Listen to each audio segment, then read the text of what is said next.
that means the Nyquist says my pulse should be, it may not be finite support. So at Pt equal to 1, but say this is TB, then it may be something, but again it is 2 TB. It is like it is 2 TB. So that means that TB, 2 TB, minus TB, minus 2 TB, everywhere it is 0. But at T equal to 0, it should be of 1 value. Okay.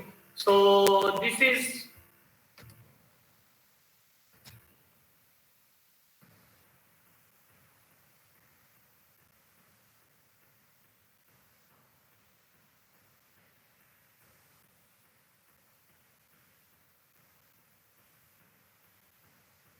so, and we have chosen that PT is the a pulses like this, and say PT minus TB. That means that if you remember that at T equal to TB it is 0, T equal to 2 TB it is 0, 3 TB equal to 0, something like this. Okay. Now, if I can choose a pulse like this, that 1 by RB, 2 by RB, 3 by RB, it is 0. And also I am assuming that that means transmission rate is RB bits per second. And if I say that I requires the theoretical minimum bandwidth is RB by 2 hertz. Please remember, this is a very important point actually.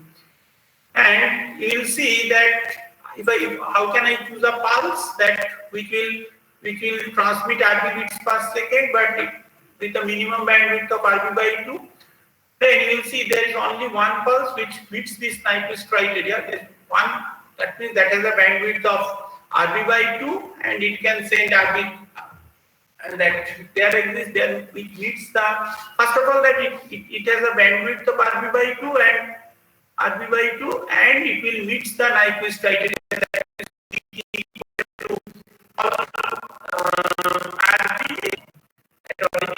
So that means that it is equal to sine pi RBT by RBT. That say there's an example in this book. You can study this. Okay. Now, what is the problem with this? And if you just, so that means this is the pulse. And if you play with this pulse, you will see that all this, that means at T equal to 0, T equal to TB, T equal to 2 TB. See, everywhere T equal to TB, T equal to 2 TB, T equal to 3 TB, means at T equal to 0, you will get only the effect of this pulse. At T equal to TB, you will get the effect of this pulse. At T equal to 2 TB, you will get the effect of only this pulse. So that means that there is no intersymbol interference. So this is the condition of the Nyquist, means the first criteria for 0 ISI. There is no ISI in this. But what is the problem? Because actually the problem is, that means it will decay as 1 by T. So if you see that it is written that the pulse will decay as 1 by T, and the problem is, that means if there is a jitter at this pulse position, if there is the jitter, you will see that, so that means there's a jittery sampling over here or here. You will find that there's a huge effect. So that means at T equal to TB, that ideally you should get the effect of this pulse. But if suddenly if you do the sampling at this point or at this point, you will say that you will get the effect of this pulse, huge effect of the next pulse, also the effect of the previous pulse. Okay. So this is the problem. Okay. And as the decay is at 1 by 2, so see T, then this is basically that your basically error rate will increase. So that means that which is not very good. So that's why that rather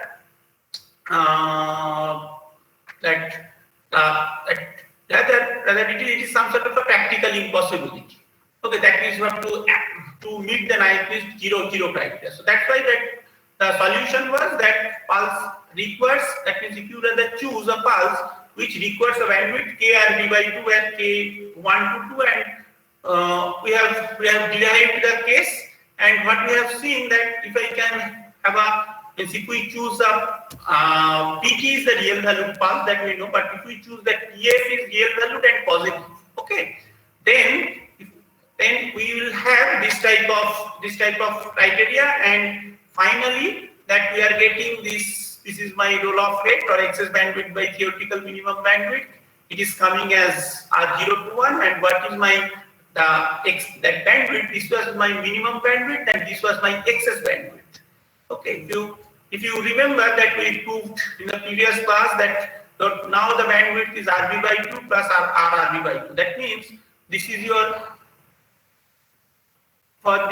minimum bandwidth, and you have some excess amount of bandwidth, that is say this one RB by 2 kind of. Okay, so now and what we have seen, that means if we rather if I do this thing, then you so that means this you are consuming more bandwidth. 1 plus RB2 in 0 to 1. Okay, instead of RB by 2, you are taking more bandwidth. Okay. Now and R50% means basically that means the 50% over the minimum of RB by 2. So that means your bandwidth is 3 RB by 4. This is the bandwidth. So this is your 3 RB by 2. This is R equal to half. Okay. When you have R equal to 1, then actually you are using the R equal to the total bandwidth is RB. And now this one, this is basically this is meeting the this is 0 RSI case, but 0 RSI, but with increased use of bandwidth. Okay, increased use of minimum bandwidth, that is, it is using extra additional bandwidth over the minimum bandwidth, and also that you will see the effect is when you are using, that means the extra bandwidth, your the oscillation that is much less, because if you this is your R half and this is R equal to 1. Okay.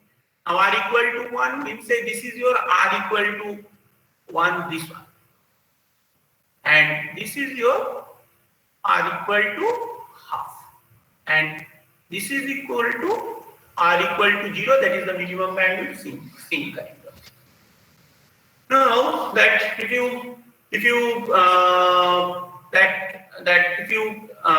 do this thing, then you will find that you can closely approximate the effect by a practical filter whose characteristics, they say that it is, forget about model because we are talking about on the right side of the spectrum. If it is 1 when RB by 2 minus fx, that means this is, that means say this one, say R equal to half case we are considering. Okay, so this is your say fx. Now in this zone it is 1. Similarly, RB by 2 plus fx, that means this zone. Okay, that means I am assuming that it is R equal to half. That means this is RB by 4, this is RB by 4. Fx equal to RB by 4. Okay.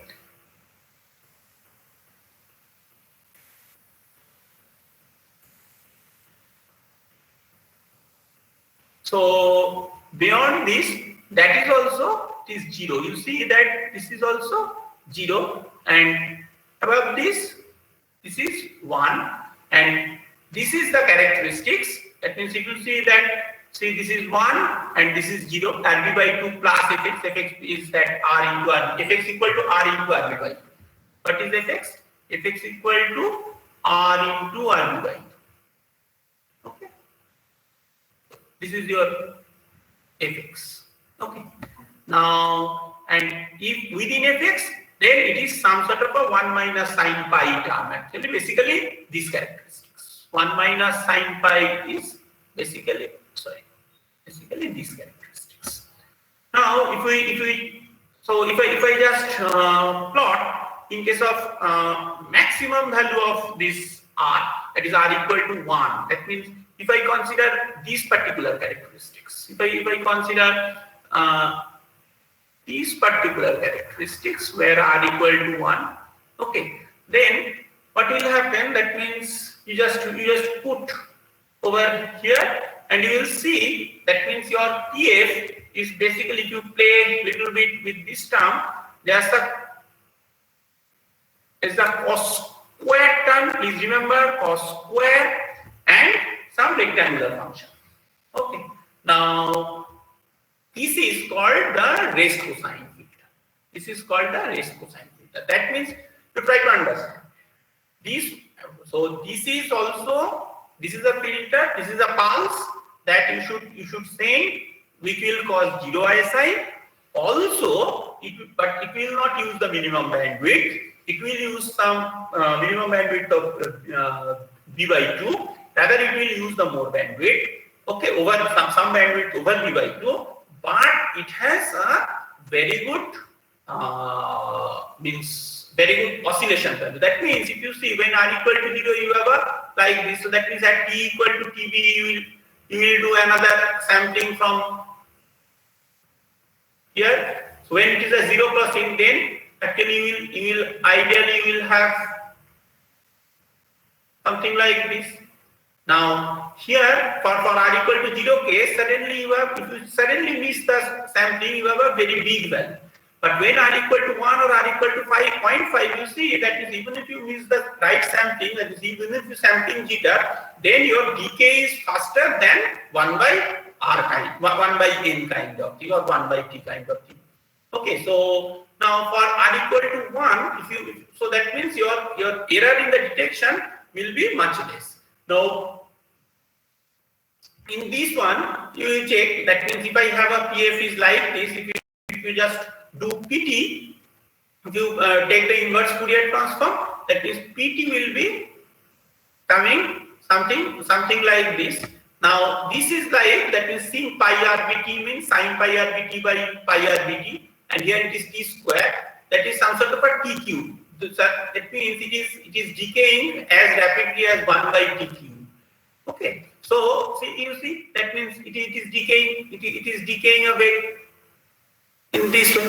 Okay, but previous case it was just it is going up to this. So that means even if you miss the sampling, even if it is jitter, this error is this much small. So that means the effect of the previous pulse or post pulse, that effect is much less. But also and it is also, that means it is increasing more bandwidth than the minimum, that is RB. So it is using RB or say CRB by 4, depending on the error figure. You can accept, but it is not giving ISI. Also, it is practically feasible. Okay, so that's why this is called the pulse shape is called raised cosine. Pulse is having raised cosine characteristics. Okay, this is called the raised cos square. It's raised cosine characteristics. Okay, so and this pulse it can be closely realizable. Okay. So this is called the raised cosine pulses. Now let us talk about, that means the Nyquist criteria pulse, that means requires a bandwidth somewhat larger than the theoretical minimum. Theoretical minimum is when r equal to 0, that is b by 2, when it is sync pulse. But for sync pulse, I have a problem with the non-ideal case. There's an error. In ideal case, it is perfectly okay. But as the pulse now bandwidth is increased, so which is also not very good thing. So rather we want to do, that means we like to reduce the pulse bandwidth. Let's see that what will happen. That means reducing the pulse bandwidth means we like to widen the pulse. The wider the pulse is narrower the bandwidth. But widening the pulse means it may cause the interference with the neighboring pulse. That we have studied. That means that reducing the bandwidth means widening because reducing the bandwidth is my requirement. Reducing the bandwidth means widen the pulse, but widen the pulse means again you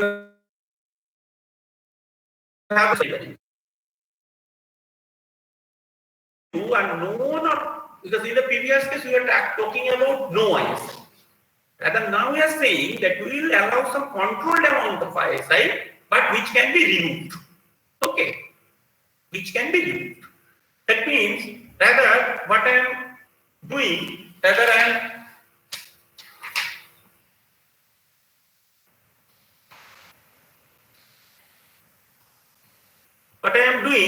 I am generating some sort of a, we call it as a duo binary pulse, where for n equal to 0 and 1, it should be 1. For other n, it should be 0. Please remember, the Nyquist first criteria was for n equal to 0, it should be 1. For all other NTB, it is all 0. But now I am saying that no, not n equal to 0, but rather I have a n equal to 1 also, I will have a non-zero, means 1. Okay, rest all pulses like this. And so that means, and I am doing some sort of a polar signaling. Polar signaling already you have studied. The polar signaling means 1 will be transmitted by PT and 0 will be transmitted by minus PT. Now the received signal is sampled at t equal to NTB, and the pulse PT has 0 values. We know that for all n except any 0 or 1 where it is value of 1. So that means my pulse is, if you remember that we studied these things, the pulses is like this, that at t equal to 0 I have some 1, and at t equal to TB also I have 1. So there the form line is some sort of my pulse is now like this. Okay, this is some sort of a duo binary pulse. And now the decision rule at the receiver. Please remember what should be the decision rule at the receiver. That means you are basically sampling at t equal to 0, t equal to TB, t equal to 2 TB like this. Okay. Now say here t equal to TB. T equal to TB, what should be? That means if the say 2 1s are given, so that means my actual bit stream are going 1 1 kind of. Okay. So first you have sent PT up to 0 to TB. Okay. So that means you have sent these form pulses. Then this one also you have sent the block pulses. Now at TB, when you will do this thing, what is the sum of this thing? That means it is 2 into. If you see, that means the sample value at t equal to TB, it will be 2. Now, if both pulses are negative, that means so that means here you are sending TB and this one is another pulses. So if you add these two, that means the contribution of this for these pulses and contribution of similarly this one for these dotted pulses, it will be 2. Now, if you have an actual bit stream is 0 and 0, then what will happen? It will be, we'll say minus PT and minus PT minus TB. Okay, then that contribution will be minus. Okay, so if you see that we studied this thing, that if both pulses are negative, the sample value will be minus. When both pulses are negative means actually logical information bit streams are 0. Okay, then only we are sending in the polar coding, you are doing 0 means minus PT, 0 means minus PT, 1. Okay, but if it is some sort of a 1 0 0 1 kind of thing, that means if the sample value is positive, the present bit is 1 and previous bit is also 1. If the sample value is negative, the present bit is 0 and previous bit is also 0. Now, if the sample value is 0, that means that if I have some sort of a like this, so these two you understand. That means you have if it is 1 and 1 at t equal to TB you will get 2. If it is 0 0 you will get minus. But if you get if the pulse, that means if your thing is, if your information bit stream is say 1 0 or 0 1, then what will happen? For this one you will send PT, for this one you will send minus PT. So that means at this push at TB you will get 0, or if it is 0 and 1, then you will send minus PT, and then this for next one you will send plus T minus TB. So that means that also at T equal to TB, if you just sample, ideally you will get 0. So that means if if the sample value is 0, the present bit is the just opposite of the previous bit. Now, not that means this is the problem. That means if somehow if your previous knowledge is wrong, then your present bit is also wrong. So you try to understand. There's a problem. Okay, but this is the decoding. Now, so you see that means this is my information sequences. That means 1 0 0 1, and I have this one PT, then PT minus TB, then minus of PT minus 2 TB, then PT minus 3 TB, PT minus 4 TB, like that I am saying, and I am doing at t equal to 0, t equal to TB, t equal to 2 TB, t equal to 3 TB, I am sampling and I am getting the value. Okay, and from here, that means, say first one I am assuming it is correct. Try to understand. 2, that means I know it is 1. Then 0 means I will say that it is opposite to the previous bit. Okay, fine, yes, because 2 means always 1, I know, fine. Now 0 means opposite to previous bit, that here it is 0 means it is 1. Okay. Now again 2 means it is plus 1, then 0 means opposite to previous one, something like this. Minus 2 means it should be always 0. Minus 2 means 0. Then 0 means opposite to previous bit. That means 0, here it is 1. 0 opposite to previous bit. 0 opposite to previous bit.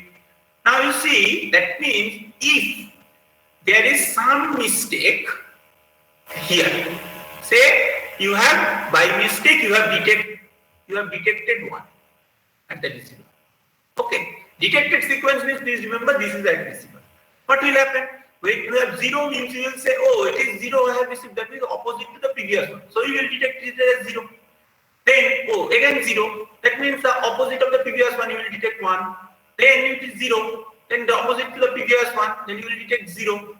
But so that means due to one wrong detection, you are basically continuously detecting the wrong one, and finally you will stop the wrong detection when you have some sort of a plus 2 or minus 2 come. Because when plus 2 or minus 2, then you know the right one. So that means if there's a 0 at the samples, then there's a chance that you will do the mistake, and that mistake will continue until you receive that plus 2 or minus 2. Because where you can deterministically calculate where it is 0.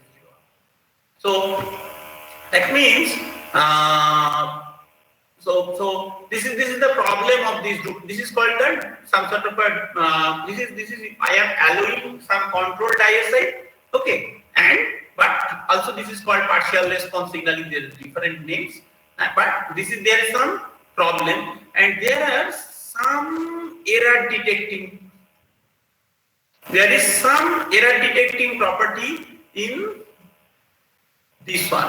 Okay, please read this one. That means that there are always an even number of zero-valued samples between two full-valued samples of the same polarity. Okay, that means that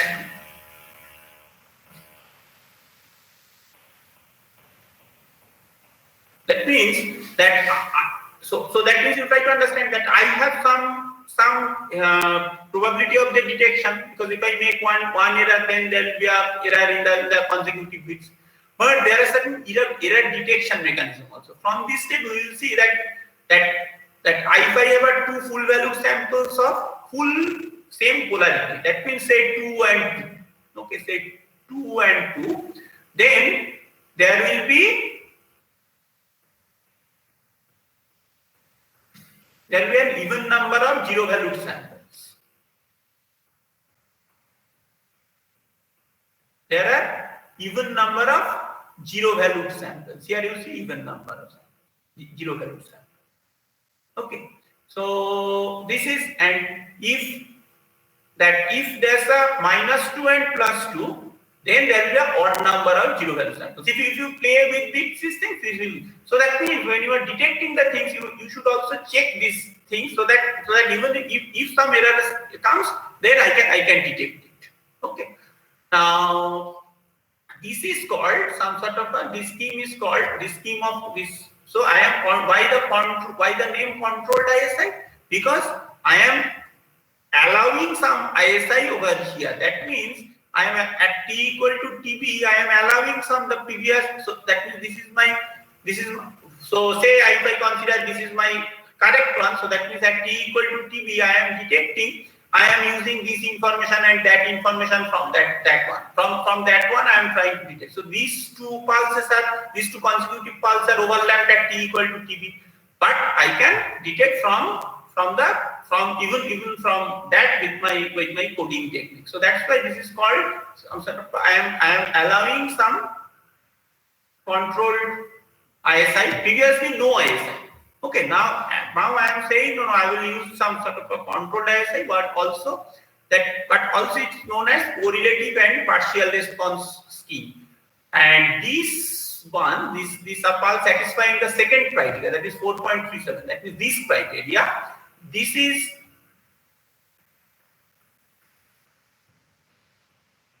this criteria. It is called some sort of a dual binary coding kind of thing. This is the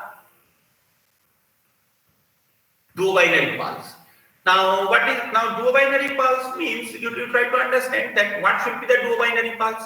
Dual binary pulse means I can represent it as PT minus PT minus T, something like that. Okay, so what is this dual binary pulse?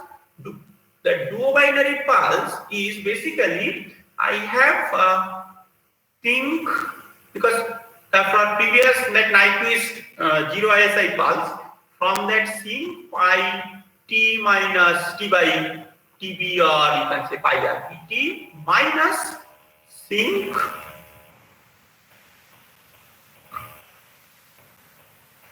pi t minus TB pi t.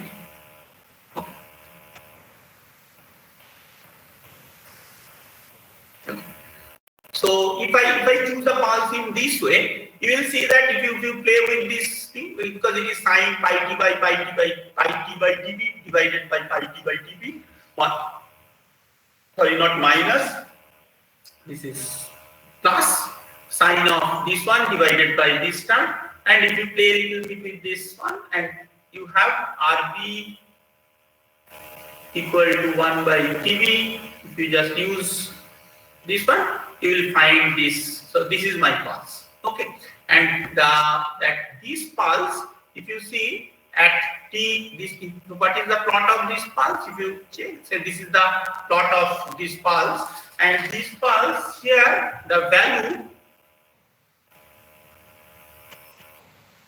this one is 4 by pi. Because if you just put at t equal to 0, it will become like this. And at t equal to TB and t equal to 0, it will be at t equal to 0 and t equal to TB, you will have the value of 1.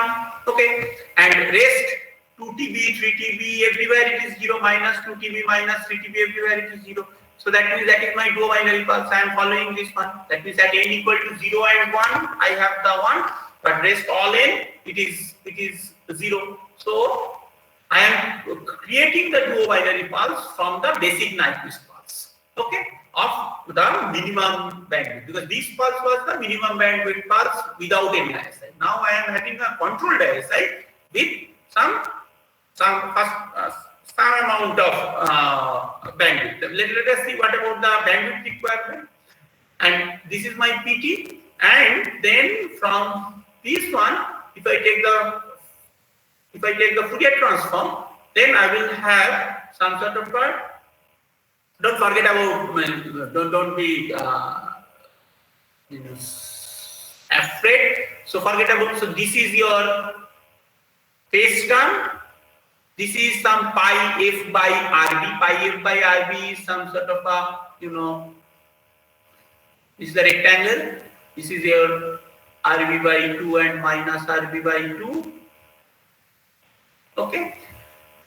So cos of pi f by RB and 2 by RB. So what should be the plot? That means it is 2 by RB cosine. So this one is This one is 2 by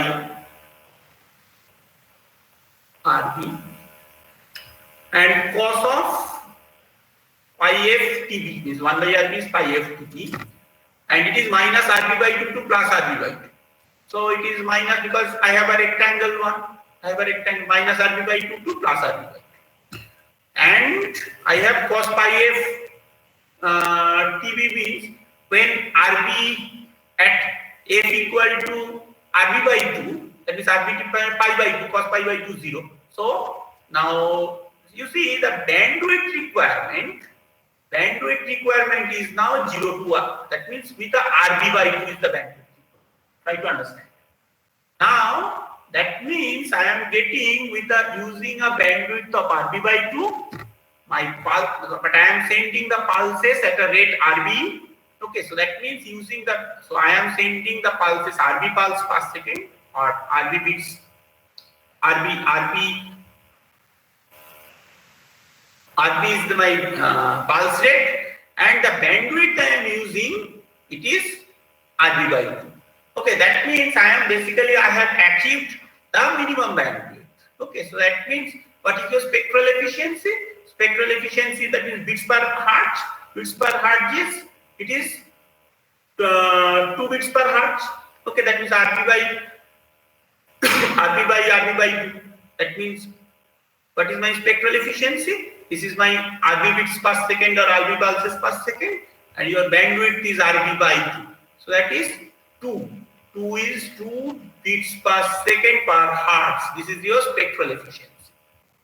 Okay, which is basically some sort of the highest possible thing you should get. That means on 1 hertz you can send 2 bits. This is the, and please remember this is called, so these characteristic, this is called the cosine filter. Okay, please remember the previous one was the raised cosine filter, where you see that it was a cos square.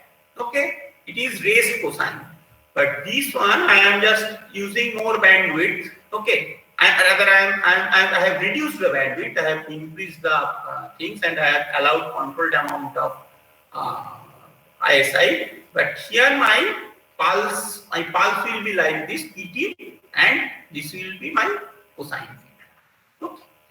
Now just let us try to do this pulse relationship between the 0 ISI Nyquist pulses, duobinary pulses, and modified duobinary pulses. So say PAT was my some sort of a first Nyquist 0 ISI criteria pulses. That is where we have seen that sync is the only thing. Now PBT, that means the duobinary pulses, you have seen that PAT plus PAT minus TB, because you see that I have done this thing, PAT plus PAT minus TB. That means our sync Nyquist pulse and one pulse duration delayed Nyquist pulse. That I have done. That means Nyquist pulse and that means one sample delay pulses. And this addition is the controlled ISI case. Right. Now, what about if we take the frequency response, that PBF equal to, that means PAF is 1 plus e to the power minus j. That is we know that delayed one means that this term comes into picture. Okay, one more point in this cosine filter, you see the important part is that phase response. That in the duobinary pulses, this is your magnitude response. And if you see the phase response, what is my phase response? Phase response is linear. Okay, the linear phase filter is very important because it doesn't create any distortion. This is very important. The linear phase is a very important criteria, because if you just do it will only give a delay, it will not create any distortion. If the frequency response, and if you send some signal through a filter or through a system with a minimum with a linear phase system, that system only it gets certain, it has some sort of a magnitude distortion, but there is no no this means it is like that if I have xt and xt minus t, what will happen? That is x omega to the power minus s e to the power minus j omega t. So if you take the phase response is the minus omega t0. So that means it gives the d. It gives the d. So here also it is a linear phase characteristic. So that means which will, if you see the phase spectrum is linear, that it has explained linear with frequency. Please remember, linear with frequency. So it will only give the phase delay, nothing else. So anyway, so I have the characteristics. Something that means the duobinary pulse is actually your this is your. If you remember, this is your. There are two terms. One is the some 2 by RB cos term, some rectangular box function term, and e to the power minus j t pi. You see here also some cos term, okay, and I have mod PAF means is the box function, that is the sinc function, because PAT is the sinc function, so PAF is my box function, and I have some cosine and some phase term will come. Okay, so this is about the duobinary pulse. Now what is my modified duobinary? Now what is the problem here? If you see in this pulse, the problem is that at DC at here means at DC frequency that it has a magnitude. Okay, and we have seen that we discussed that when we generate the pulses, that means that many a times we should not have any null frequency, any energy in the null frequency. That in fact there are many physical channels such that magnetic recording have a zero gain at DC. That means you are sending these pulses. Say maybe you are sending these pulses. Okay, you are sending these pulses. Okay, so you have some bit stream. From bit stream you have some pulses, and finally these pulses you are sending through a channel. Channel has a frequency response, and finally you are receiving at the receiver. So this is your receiver. This is your channel. This is your transmission. Say you are sending some bit stream. Now say one particular bit you are sending. So this is the pulse. Now you see that the channel has also a frequency response. Now in the channel frequency response, if there's some channel has some frequency response, something like this, but see it may have something like, say, this is your F. Okay. So it is some sort of a high pass characteristic kind of thing, or it is some sort of a notch at zero kind of thing. It may so happen. So then this pulse with the energy DC, that is not a very good pulse shape. Okay. So what we do, we are just, instead of duobinary, I am doing a modified duobinary. Modified duobinary means that this is my PCT. PBT is the duobinary. PCT is that basic sinc pulse. Because in the previous case, what we did that basic sinc pulse or like 0 ISI pulse, and it's a delay. But here it is what I am doing. It is a basic sinc pulse 1 dB advanced and 1 dB delayed, and I am putting some sort of a difference. And if I take the frequency response, if you play a little bit with it, it will be power j2 pi dB, to the power minus j2 pi dB, and there's a minus, so one sine term will come. So please see that ECF, that is what is my frequency response, that 2J, that means if you see the, that means I have a PAF, that means a PAF is my, what is my PAF? PAF basically, this red box function, because PAT was sinc, okay, and with the sinc, I am just multiplying with sine 2 pi ft. So at f equal to 0, then sine 0. So that means you are basically forcing the over your PCF at f equal to 0, whatever may be the cases, whatever may be the PAF, 2J, all these things, at f equal to 0, it will be 0 because you have put aside. Okay, you have chosen the pulses in such a. See, if you choose something plus, then it will not come. Maybe cos may come. Cos would have come. Okay, so you have chosen the pulse in such a way that PCT, it is like the sign has come, so that your frequency response, it is that at f equal to 0, you are basically forcing a null kind of thing. Okay. So this is about the modified duo-binary. Now that let us now detection of the duo-binary signaling and differential encoding. So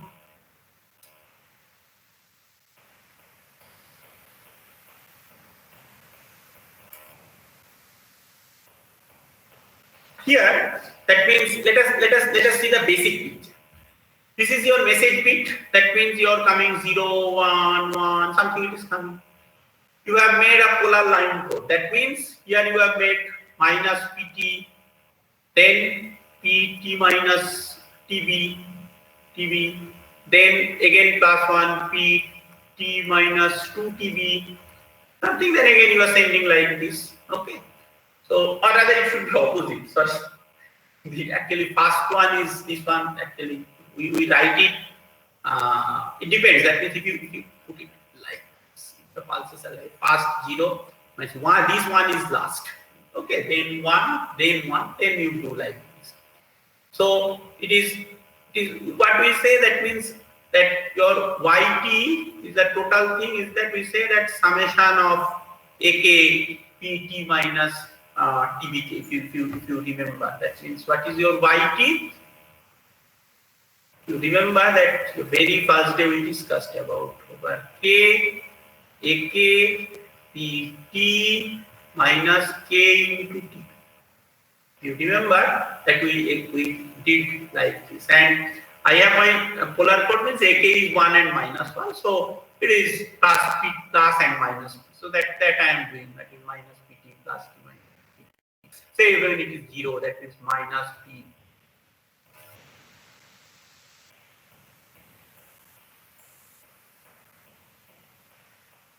Then you are sending minus P, T minus 3 TB, something. So basically AKs are basically 1 and minus 1. Now, what you are doing? What is my duo-binary pulse generator? What the duo-binary things will do? That means I have this, basically AKs are basically the information of pulses.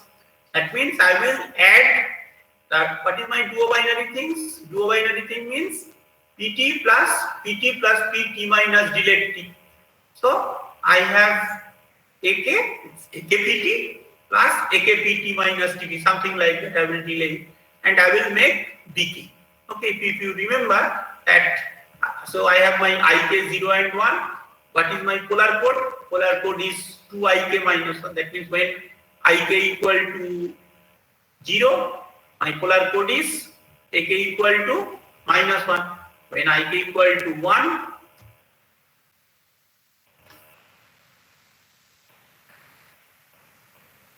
when IK equal to 1, AK equal to 1. Okay, this was my polar code. Now under the control diacide, what is my BK? BK was AK plus AK minus 1. I am doing, so after I explained on signal, now I am explained on code. Okay, on symbol, because this is exactly same. If you just play a little bit with it, you will understand these are exactly same. And this is my BK is AK and AK minus 1. So that means this is AK and this is the delay. AK minus 1 means that minus TB. AK minus 1.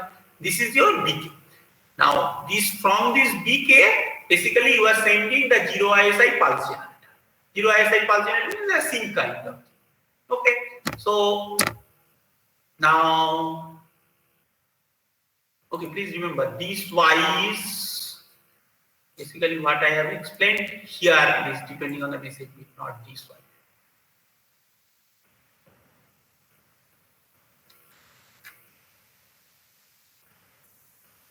So this is the overall duo-binary signaling. That means you have this message bit IK and you are generating the YT.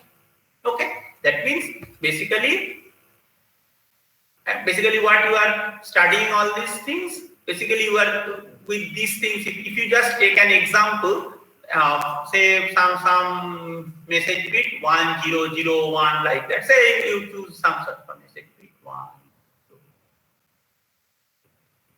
something like that. You with that you play a little bit with this thing. So that means 1 means plus PT, 0 means minus PT. I will add these two somewhere. It will be 2 PT will come. If you just do on a signal on your copy, and finally if I add it with delayed one, then I will get another signal. You will find that this is coming as a BKT, and with that BK you do up. It is a sync kind of.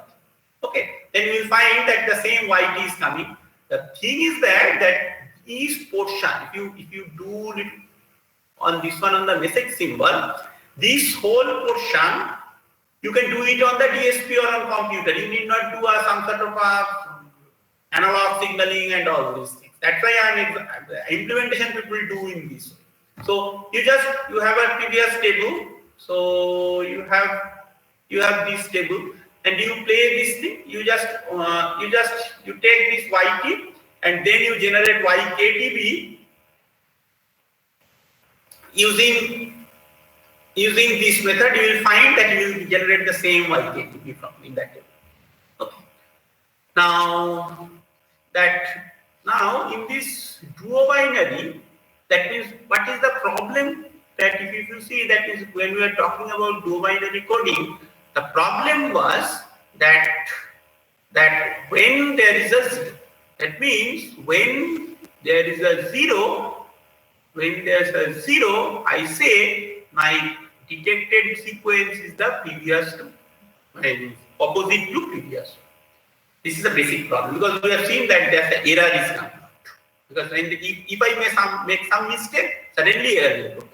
And this error will stop when again I have some sort of a full sample value, whether positive or negative. So in order to tackle that, basically what we are doing, we are basically putting an extra block which is called to mitigate this. If you see, to mitigate this error propagation problem, we will just apply a differential coding technique. What is the differential coding technique? You see, up to this, because previously here I have sent IK. Okay, that means if you see the previous one, you see, this is my message bit, polar line code, and this duobinary pulse generator. The same thing, duobinary pulse generator, polar code, IK. But here, what I am doing, instead of message bit, what I am doing, I am putting a block which is called a precoder. Okay. Now, what the precoder does, precoder basically plays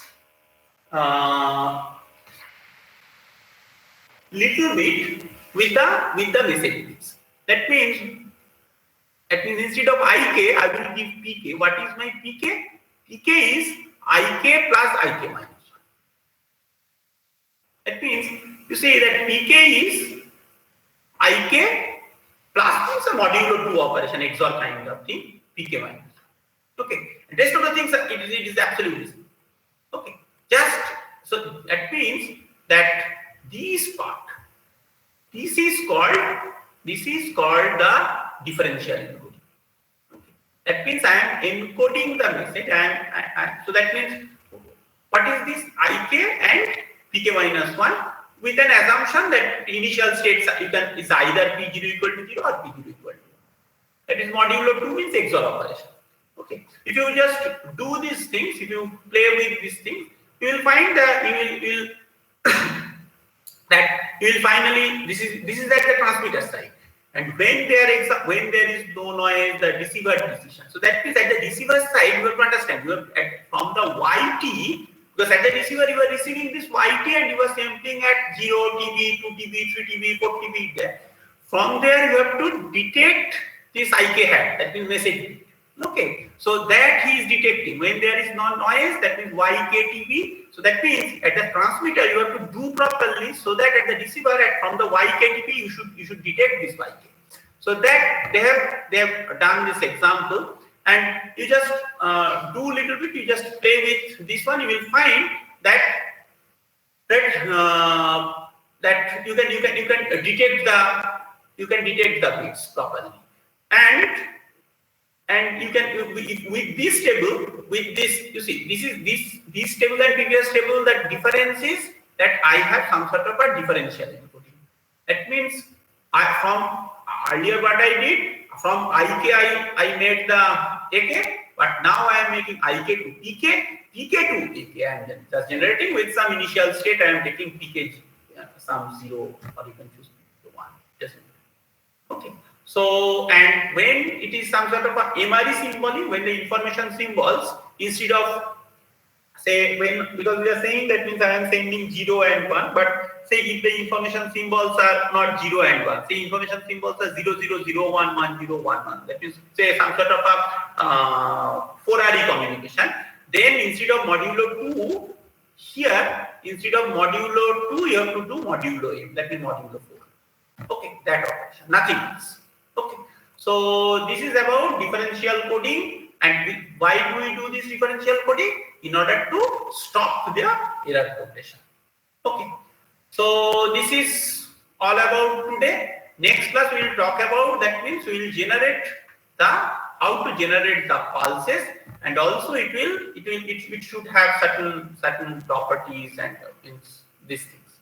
Okay, rather we have talked about, rather we'll talk about block scrambling in order to enhance the security of the communication system. Okay, thank you very much. So yes. Hello. Yes, please. Sir, I have to ask something about the test, like regarding the schedule of the test. At the end of February, some. Which one, sir? At the end of February. So I will say the exact date. Like, can you prepone it to 25th regarding 26th instead? Pardon? Like, can you put the test on 25th Feb? 25th is just wait. No, why suddenly 26th has come into picture? 26th is Friday, sir, and 25th is Thursday. Yes, I don't have any problem. Yes, sir. Thank you. So let us fix it on 25th. Yes, sir, 25th. Thank you, sir. Please inform the students. 25th is, so that means it is quite 2 weeks in advance. I am just announcing 25th February is the test. Yeah. Okay. Thank you, sir. Okay, thank you very much. So we'll meet again on Thursday.